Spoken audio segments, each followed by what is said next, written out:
काव्या एक बहुत अमीर घर की बेटी थी, मगर उसकी सौतेली माँ उसकी शादी एक गरीब परिवार में करवा देती है। शादी की अगली सुबह काव्या की सास उसके पास आती है।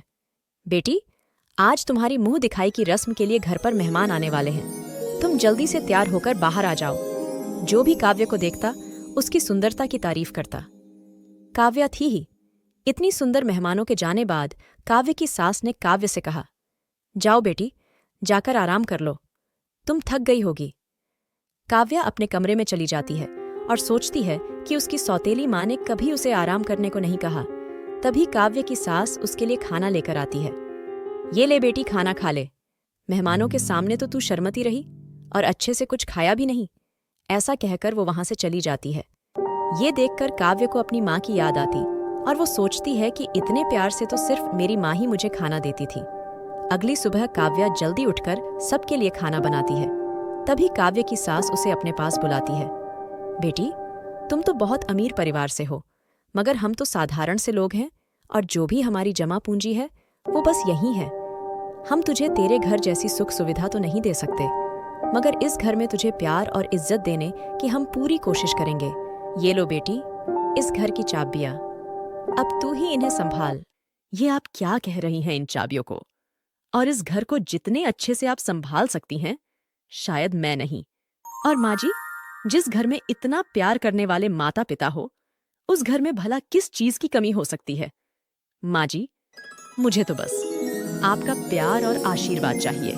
काव्या की ये बात सुनकर उसकी सास बहुत खुश होती है।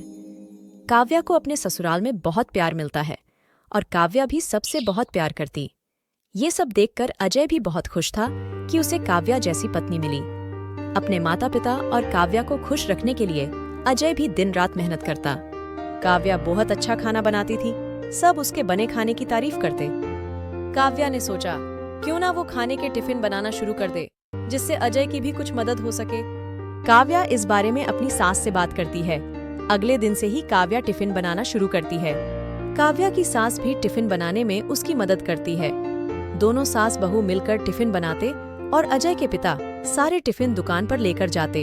अजय की दुकान अब पहले से ज्यादा चलने लगी और धीरे धीरे अजय की वो छोटी सी दुकान एक बड़े से होटल में बदल गई और वो लोग अपने नए घर में खुशी खुशी रहने लगे। ये खबर सुनकर काव्या की सौतेली माँ जया उससे मिलने आती है और काव्या से अपने किए की माफी मांगती है। अरे ये क्या माँ, आप माफी क्यों मांग रही हैं? आपकी वजह से ही मुझे इतना अच्छा ससुराल मिला, जिन्होंने मुझे इतना प्यार दिया। काव्या बिल्कुल सही कह रही है, आप माफी मत मांगिए, बल्कि हम सबके जीवन में खुशियां लाने वाली आप ही हैं। आपने हमें इतनी प्यारी बेटी जो दी। ऐसा ससुराल पाकर काव्या बहुत खुश थी और ऐसी बहू पाकर उसके ससुराल वाले भी बहुत खुश थे। कहानी से सीख, विश्वास, मेहनत और अपनों के साथ से हर इंसान कामयाब बन सकता है। आपको ये कहानी कैसी लगी? कमेंट सेक्शन में जरूर बताएं। अच्छी लगी तो लाइक करें और साथ ही हमारे चैनल को सब्सक्राइब करना ना भूलें।